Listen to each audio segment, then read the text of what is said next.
Hey guys, in this video, I'll show you how to use Buzz app. Alright, let's begin. Now, Buzz is kind of a social messenger app focused on audio. This is like a walkie-talkie audio messaging app that you can use to communicate effortlessly. So what do I mean by that?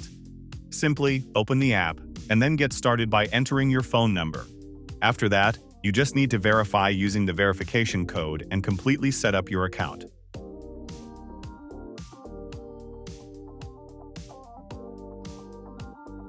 Once you're done, then you just need to add your friends. For that, you can add your friends from your contacts, or you can just invite them via link. Once they download the app and add your account, you will have a friend showing up. After you've got your friends added, you then need to push to talk.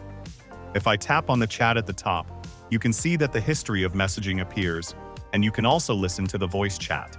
To message them, tap on the chat bar at the bottom, and then send the message like you normally do.